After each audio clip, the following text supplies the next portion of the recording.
Con 40 años de trayectoria, la artista Eva Lotz, nacida en Viena y residente en España desde 1968, está en plena forma. En 1994 recibió el Premio Nacional por la singularidad de su trabajo, realizado con materiales naturales como el alquitrán, la parafina, el carbón, la arena, los metales, la sal o el agua. Nos detendremos en dos de sus últimos proyectos, La canción de la tierra en Tabacalera y Cut Through the Fog en el CEGAC, para hablar de su lucha por la conservación del medio ambiente y de su apuesta por el arte que genera pensamiento crítico. Esta noche en Metrópolis, Eva Lotz y su compromiso con el arte y con la vida.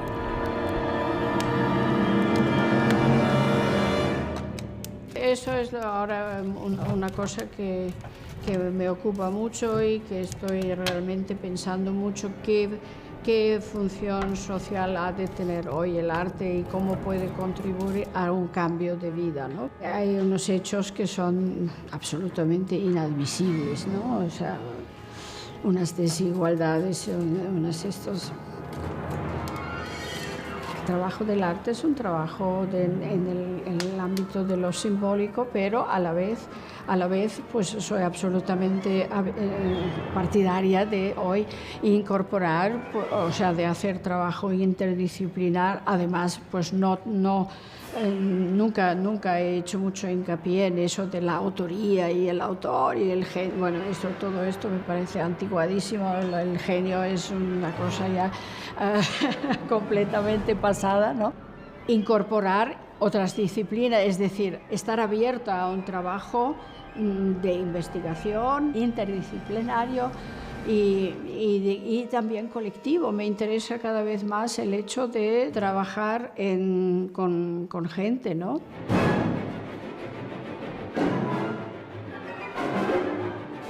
Todo ha sido muy complicado, no ha sido fácil, todos esos comienzos, ¿no?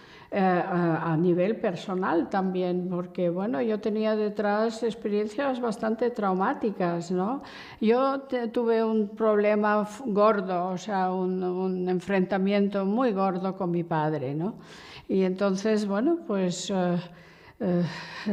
básicamente cuando no era una cosa de qué bien España y nos vamos a España, sino era huir también de una situación.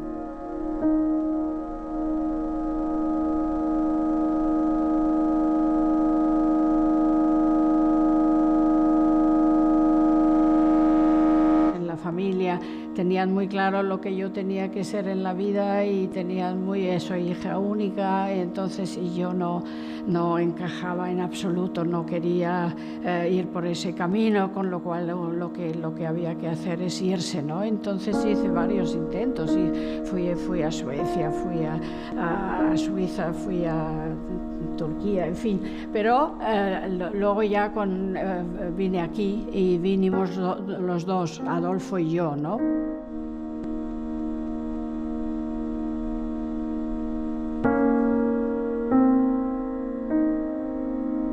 Fue muy difícil porque fue un país que estaba todavía en la dictadura, ¿no? Y venimos sin un duro, veníamos súper pobres, con lo cual lo primero era ver cómo sobrevivir, ¿no? ¿Qué es lo que se hacía en esa época? Se hacía, eran los años finales de los 60, pues la mayoría de la gente hacía como una especie de postcubismo o estaba cierto tipo de abstracción, el grupo de Cuenca, etcétera, pues que no me interesaba en ese sentido, que donde yo vi un filón que me empezó a interesar y que yo vi como algo liberador eran los americanos, era digamos que, por ejemplo, Maurice Lewis, ¿no? O sea, esos chorretones de pintura, el líquido de la pintura, y ahí me agarré, ¿no? Digamos, y hice esa especie de lenguas que luego aparecen, es decir, donde el lienzo es como una especie de teatro de operaciones donde el líquido se manifiesta.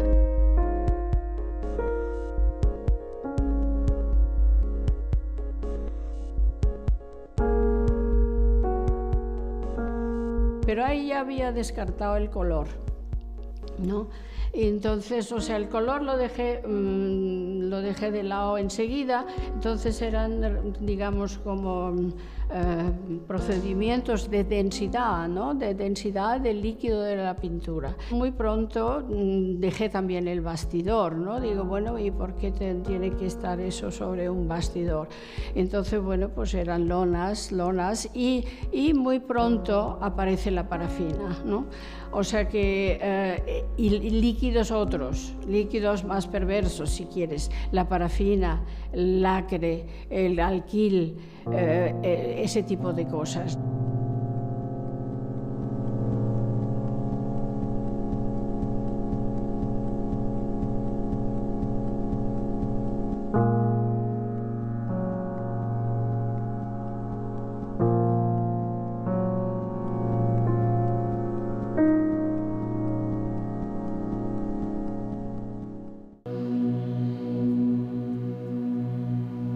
Te construyes por efecto de nudos.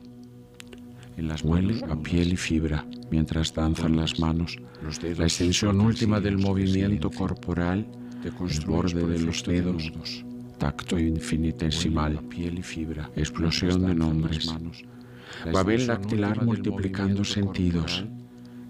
Amarra, sujeta con el pulgar la obra descubierta, tensa la cuerda, advierte el tendón y vuelven las palmas a tocarse. A mí el arte siempre me ha gustado, pero había ahí la cosa de que precisamente en mi casa sabían muy bien de arte.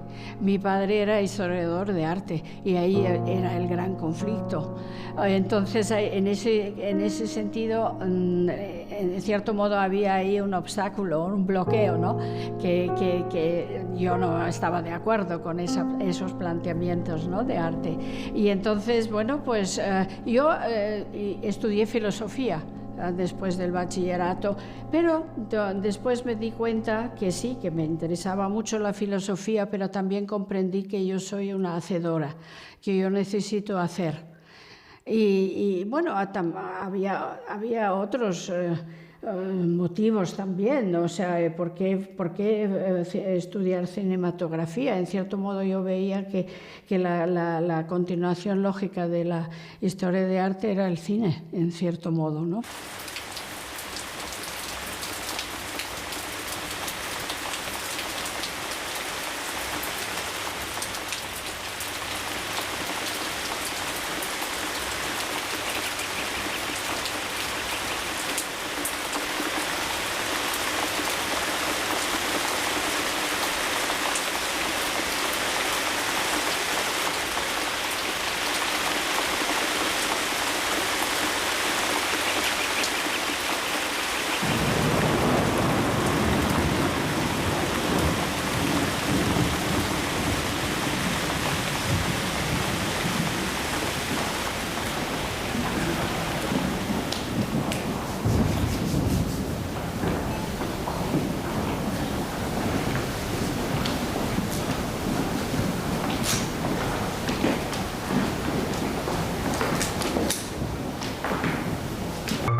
Lo que tenía muy claro es que no quería hacer afirmaciones personales, no quería hacer narración, no quería hacer nada como statements personales. Eso lo tenía descartado, no me interesaba nada. Entonces, que claro, el proceso es el que aparece en escena, ¿no?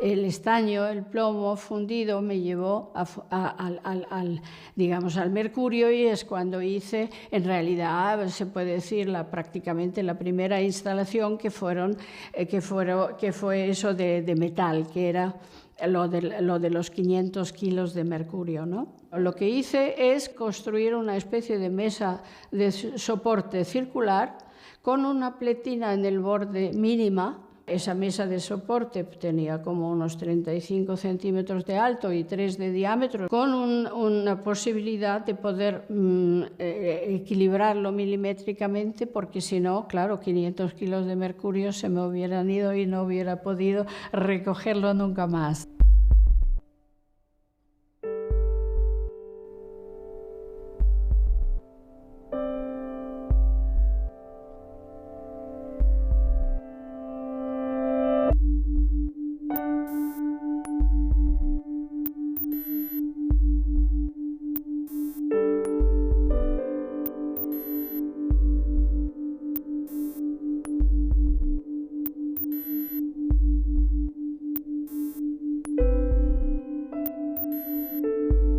Y esto me llevó pues también al tema de la minería, ¿no?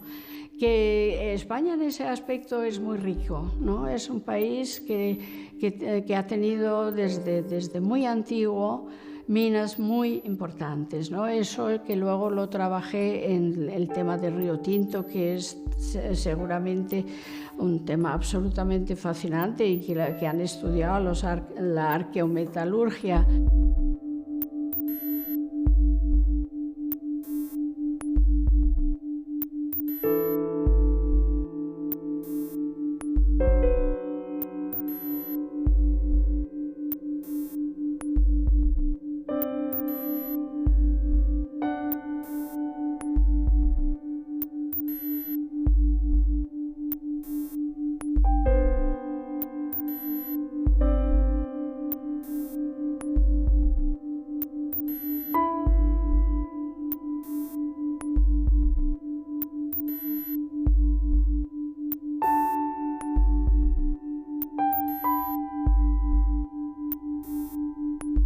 Ahí ya comprendí que lo que los metales, digamos, desarrollan es todo un teatro, y que en el fondo tanto el hecho de ser capaces de extraerlo, eso exige toda una tecnología, como el intercambio, cómo se comercia con esto. Bueno, todo esto despliega unos caminos, unas vías, unos intercambios, un comercio, en fin, un teatro, ¿no?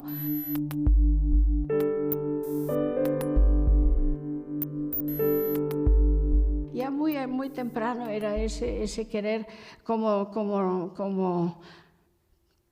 hacer el mundo de nuevo, ¿no? O sea, fundirlo de nuevo, ¿no? Como dice esta cantaora maravillosa, ¿no? La madre del Lebrijano, creo que es, que dice: ¡ay, que nos fundieran de nuevo como funden las campanas! algo, digamos, de querer fundir todo de nuevo, ¿no? ¡Ay, que la fundieran de nuevo, como funde la campana!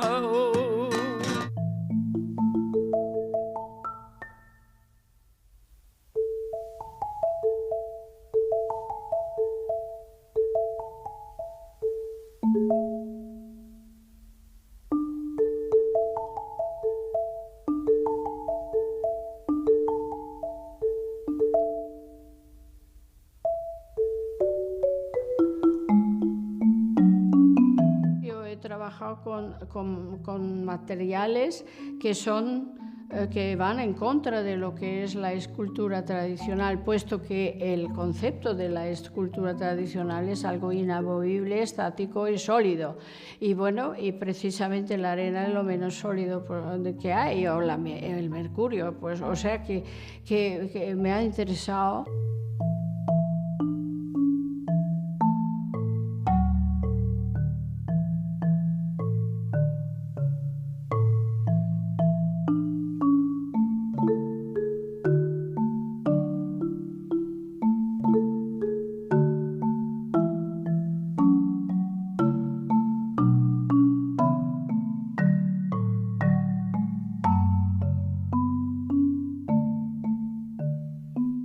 forzar, digamos, esto hacia otro lado, hacia lo efímero, hacia lo que se desmorona, lo que se desliza, ¿no? Pues eso es lo que me ha interesado, ¿no?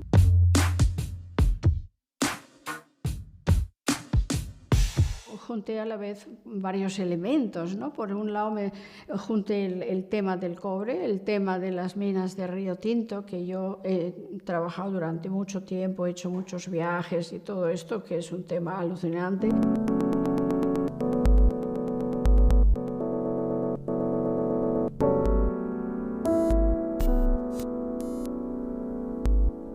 El tema de la sal, el tema del agua.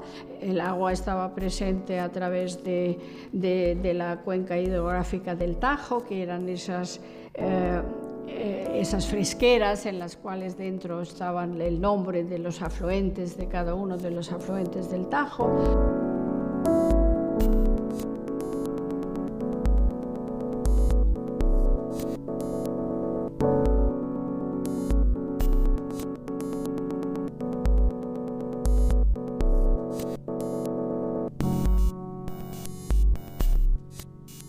Luego había en otra habitación había el gráfico de toda la cuenca hidrográfica, ¿no? También estaba en otra habitación, estaban los embalses, que eso también en otra exposición lo convertí en escultura digital.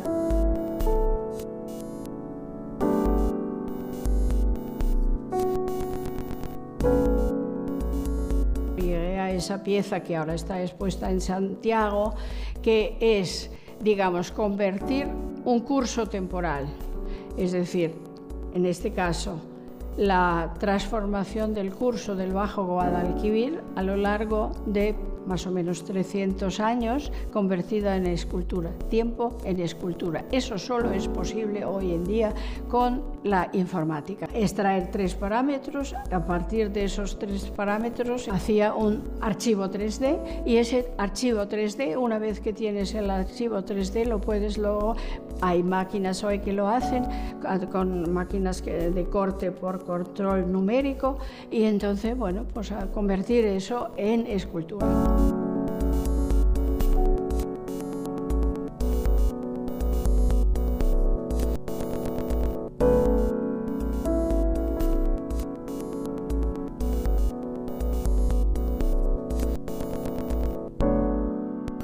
La gente continuamente está apagando y encendiendo bombillas, calentadores y tostadoras, pero ¿quién sabe realmente cómo se genera la electricidad? Pues ahí había una gran mesa donde se mostraba qué elementos intervienen. Pues lo hicimos de una manera muy simple, construyendo una batería básica. Teníamos el cobre, que ya estaba también en el trabajo sobre Río Tinto, la sal, que había toda una habitación con esa especie de alfombra de sal, y el agua, que estaba presente a través de la cuenca hidrográfica del Tajo. Nuestra Tierra no es más que una inmensa batería recargada a través de la luz solar a través de millones de años, ¿no? Y que lo que estamos haciendo es descargándola de manera desaforada.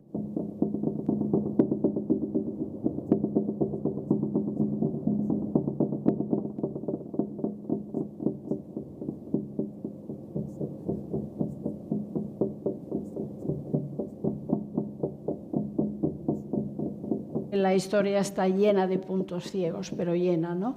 Entre otras cosas, pues las mujeres hemos estado en el punto ciego durante mucho tiempo, ¿no? Es un sistema patriarcal, por supuesto, y que estoy por la labor de contribuir a cambiarlo, claro.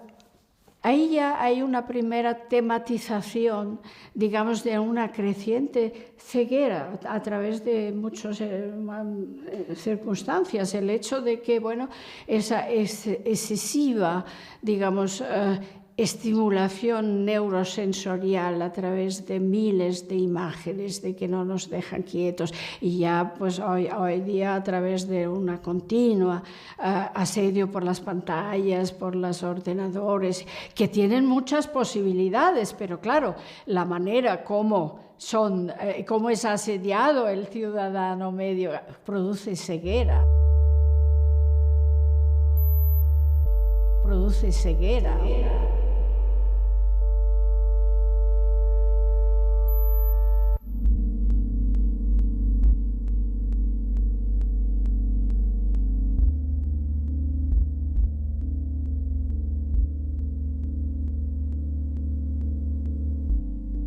Newton, claro, es uno de los grandes pilares en establecer la visión mecanicista del mundo, ¿no? A través de sus principios matemática. Pero no solo eso, es también el que hace el análisis espectral. El primero que, digamos, despliega la luz blanca en los colores. Y entonces yo ahí hice todo lo contrario, cerrar el abanico de los colores y hice un espacio completamente en blanco. Y cuando tú entras en un espacio completamente blanco, pues tienes grandes dificultades para ver contornos, para ver nada.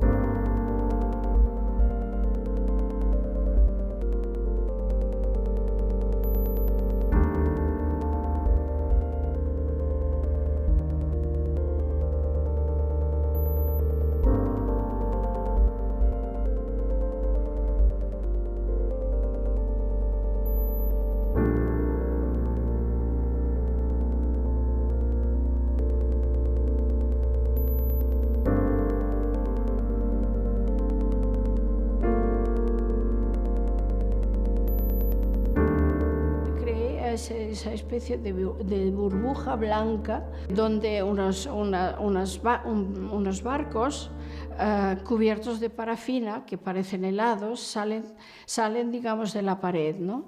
Y luego, bueno, está esa escoba que parece helada también en la parafina, ¿no? Ahí la parafina es un poco la metáfora del hielo, ¿no? Obligo al espectador a atravesar el espacio en solitario porque creo una pasarela, que lo he hecho a menudo, que lo hice también en Noche de Cian, eso de digamos, diseñarle el recorrido por el espacio.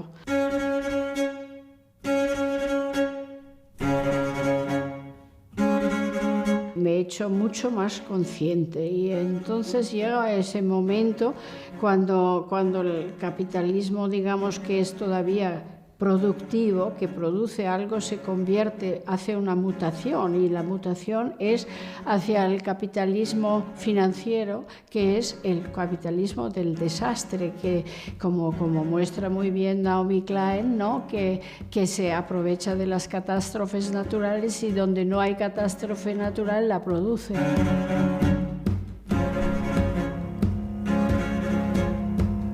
Capitalismo que no es posible sin violencia, ¿no? Eso es también terrible, ¿no? Y que además es invisible, ¿no? Que las estructuras de cierto funcionamiento son invisibles, ¿no? Y de eso va también en gran medida el cortar a través de la niebla, ¿no? Sobre la invisibilidad, sobre esas estrategias de no dejarnos ver hasta qué punto estamos controlados, estamos sometidos a un sistema que es férreo. La tendencia es a convertir al artista en una especie de proveedor proveedor para la industria del entretenimiento y para la industria del lujo, y eso no tiene nada que ver con lo que lo que me interesa a mí hacer. Y a mí lo que me interesa es la energía, el proceso, la energía, digamos, la energía creativa, no luego el producto, ¿no? Pero es complicado, está todo organizado para reforzar, digamos, el producto, y no es que esté malo el hacer producto, o sea, pero eso no es lo importante, ¿no? Lo importante es en el fondo cambiar las estructuras del pensamiento, ¿no?